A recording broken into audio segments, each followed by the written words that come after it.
This is Mary Catherine at my own little house, and today is a spinning video. I am finally finishing up the Malabrigo Nube, and I'm getting it all steamed and into its hanks. So let's look at this process as I work on my Kromski Fantasia wheel. This is the first bobbin that I did. And then I started on my second. It took me a long time. But when I finished, they looked pretty much the same size. It's time to ply this Malabrigo that I've had on these bobbins. I just finished spinning the singles today and I'm plying it immediately. So let's see how it's coming together.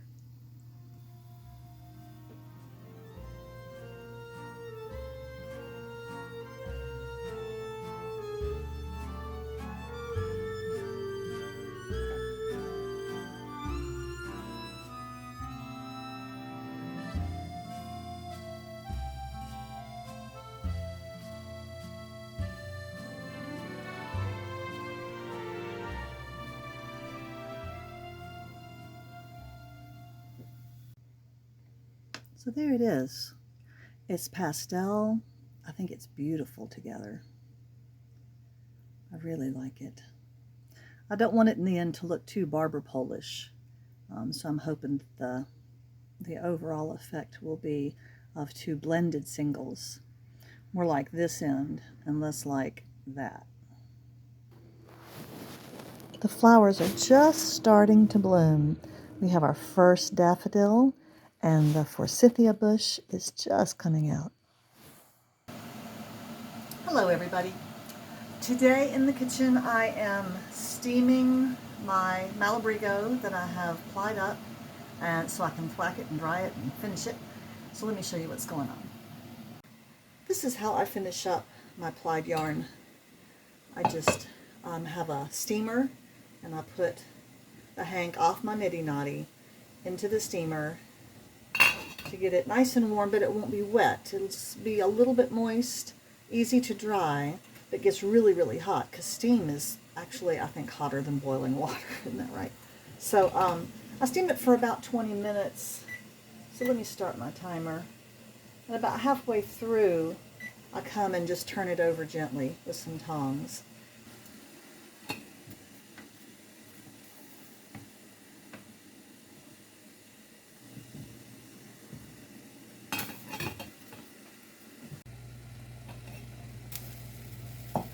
Okay, it's been 20 minutes.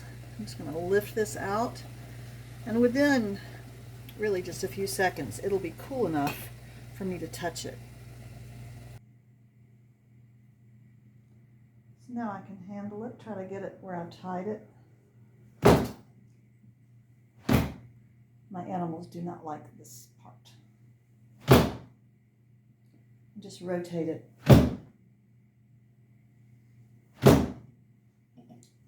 Pull it a little bit, and then I hang it over a hook in the house to dry for the day, and then I'll be able to put it into a nice tight hank and keep it for weaving or knitting, most likely.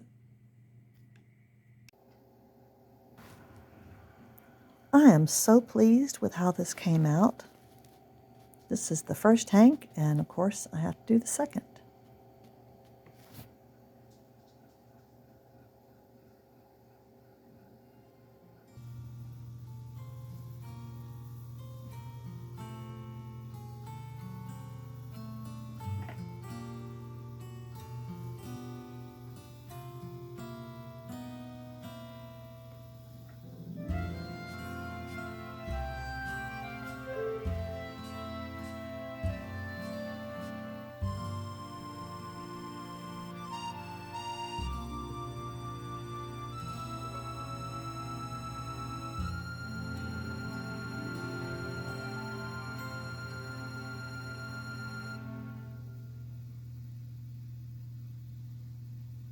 The good news is that one of my bobbins of Malabrigo is empty, but the bad news is that the other one still has a lot left on it.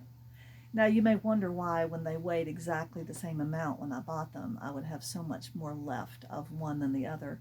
And that's because as I spun this, I got better at spinning it thinly and being able to separate it and pre-draft it so that it can have these big chunky sections. And it makes a difference in the long run. So I'm going to be, let me see, this is what I have left. Can you believe that? I have that much left on one bobbin. I'm going to need to do a bracelet ply on this and add it to the end of it so that I can have it seamlessly connected. So what I'll do is I'll take this off and put it on my wrist. I'll take the end of it that I find in there, and I'll attach it to this end of the one that's just run out, and then I'll use my wrist kind of as a bobbin and ply it from there. I've done that a number of times and it works really well, and it means that you have zero waste, no singles left over, which is really nice. So I'll continue with this. I'm not going to do that this afternoon. That's more than I want to do, but I am glad to be getting so close to the end of this finally. Hey everybody, we're outside today. Well, I'm outside today, me and the dogs. It's a gorgeous day in January for doing outside work. It's cool but not cold. Oh, it's lovely. Beautiful blue sky. Look at that. Anyway, I wanted to show you, this is the rose bush that used to have a big arch over it that was blowing down during storms. Finally, one day I just came out here and pulled it over myself. That's how weak it was. And today I'm hauling it over to the burn pile. Here's the last piece that I'm going to haul back there into the pasture. Adam finally has a working riding mower now, so the pasture has been mowed. Yay! The burn pile's getting bigger and bigger. There's still a lot of big stuff. You can see it here. There's a long piece of fencing here, metal fencing with posts in it, that it's impossible for me to get it out of all that grass right now, but we'll get there. And we need to burn this sometime this spring or summer. Maybe when one of the kids are here and after Adam's done teaching. But the field is looking beautiful. Let me show you the willow tree. This beautiful willow just on the other side of that hedge was just a teeny slip, about a foot long, when I got it from a friend off of her willow tree. And now it's so beautiful. And then I took a little slip of it and put it out in the middle of the pasture. The original slip died off. You can see it right here. But then it sent up this other shoot, and now this little tree is just about as tall as I am. Isn't that fun?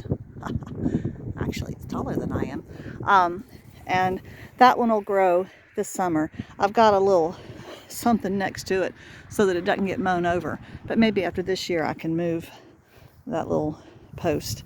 And I'm excited to have a beautiful willow out here in the middle of the pasture, because otherwise it's pretty bare. This was a pasture for horses, as I've told you before. Still need to work on the garden back there, but now that we have a mower, it'll make it easier. Oh, it's so nice to be outside today. This has lifted my spirits. There's nothing worse than being cooped up inside for weeks and weeks. Oh, it really gets to your brain. So coming out here and very gently doing a little bit of farm work, nothing too strenuous at my advanced age. But the dogs love this too. They love being out here.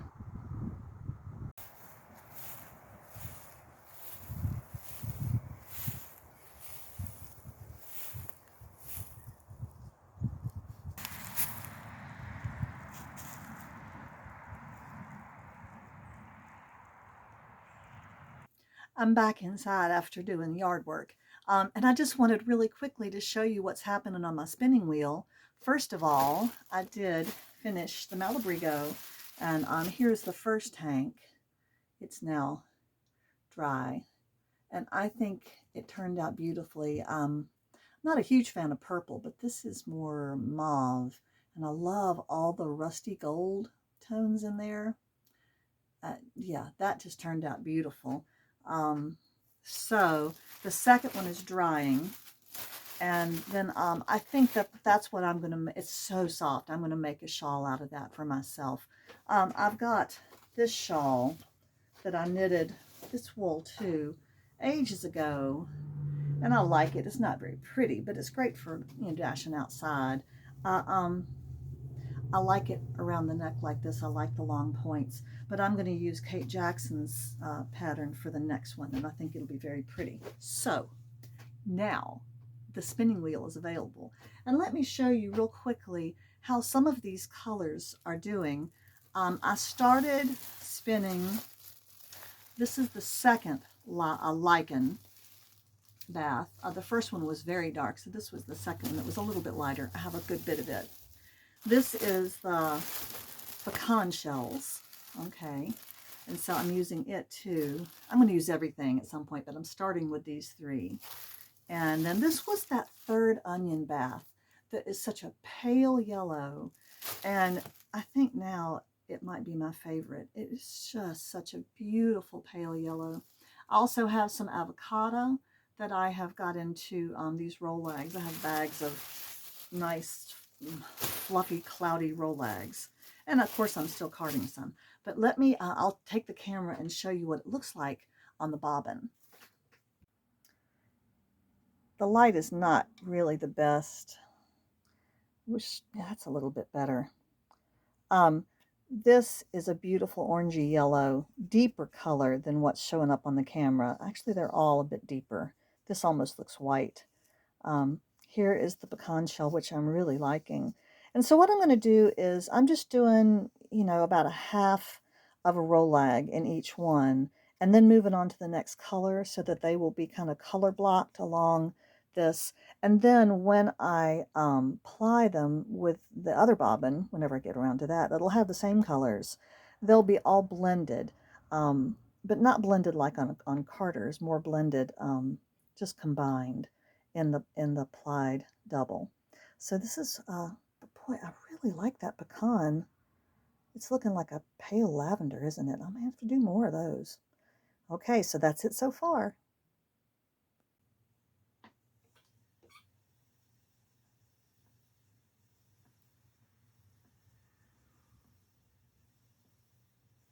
I like a nice, fairly chunky single.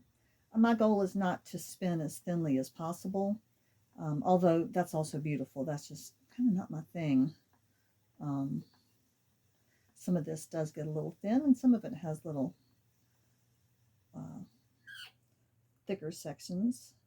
I do often have to stop and clean out some VM, but that's okay. I'm not in a hurry. And it reminds me to not be in a rush while I'm spinning. It reminds me that I'm supposed to enjoy it. It's supposed to be relaxing. Okay, that's probably enough of that yellow. This is the pale yellow. Some of this.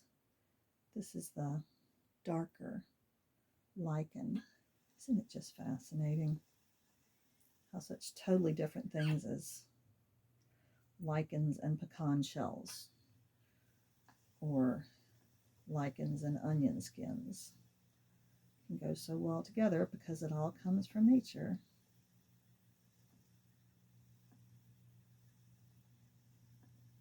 See, and it doesn't seem like it would be very different, but boy, I can really see the difference on the bobbin. I don't know if you can or not. See if I can move this down here. Probably time for some pecan shells here soon.